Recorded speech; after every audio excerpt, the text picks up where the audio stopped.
Assalamualaikum warahmatullahi wabarakatuh, sahabat beriman.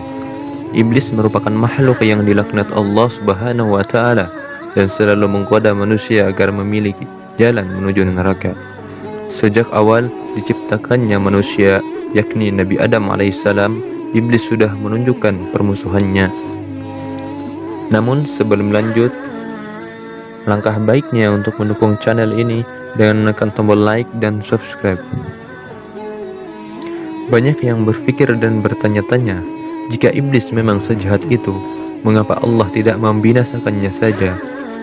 Allah tentu tidak menciptakan makhluk ini tanpa tujuan, tetapi sebuah kisah saat Nabi Sulaiman menangkap seluruh iblis dan memenjarakannya selama beberapa hari. Lalu apa yang terjadi? Apakah manusia hidup dengan bahagia? Seperti yang diketahui, Nabi Sulaiman adalah raja yang agung dan memiliki kerajaan yang besar sekali. Wilayah kekuasaannya sangat luas dan banyak musuh yang tunduk kepadanya dari berbagai golongan, dari golongan manusia, binatang, jin, bahkan iblis. Suatu ketika, Nabi Sulaiman memohon kepada Allah untuk menangkap iblis dan memenjarakannya. Ya Allah, Engkau telah menundukkan padaku manusia, jin, binatang buas, burung-burung dan para malaikat. Ya Allah, aku ingin menangkap dan memenjarakan iblis, merantai serta mengikatnya, sehingga manusia tidak berbuat dosa dan maksiat lagi. Namun, perintah ini pun tidak langsung dikabulkan oleh Sang Pencipta.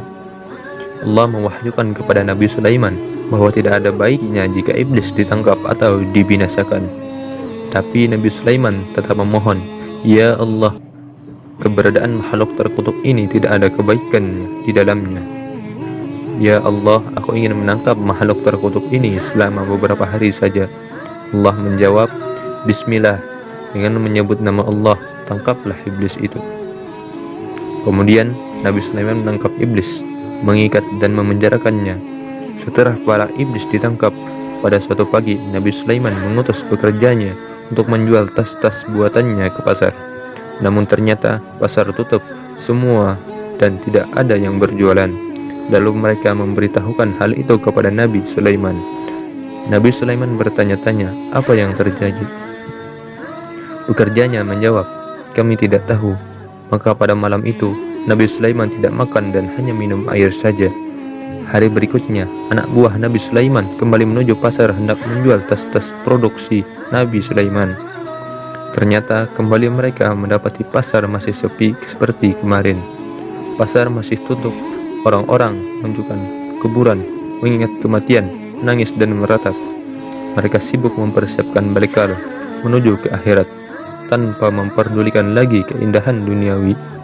Nabi Sulaiman heran dengan sikap yang masyarakat seperti itu, lalu bertanya kepada Allah, Ya Allah, apa yang sebenarnya telah terjadi? Kenapa orang-orang tidak bekerja mencari nafkah? Lalu Allah mewahyukan kepada Nabi Sulaiman, Wahai Sulaiman, engkau telah menangkap para iblis, sehingga akibatnya manusia tidak bergairah bekerja mencari nafkah. Bukankah sebelumnya aku telah katakan kepadamu bahwa menangkap iblis tidak mendatangkan kebaikan? Setelah mendapat jawaban dari Allah, maka Nabi Sulaiman segera melepaskan iblis dari penjara. Keesokan harinya, orang-orang kembali ke pasar. Mereka membuka kios masing-masing. Orang-orang kembali bersemangat bekerja mencari harta dunia untuk makan dan memenuhi kebutuhannya. Dari cerita tersebut berarti kita tidak boleh berprasangka buruk terhadap ciptaan Allah meskipun kita anggap jahat, tidak berguna, bahkan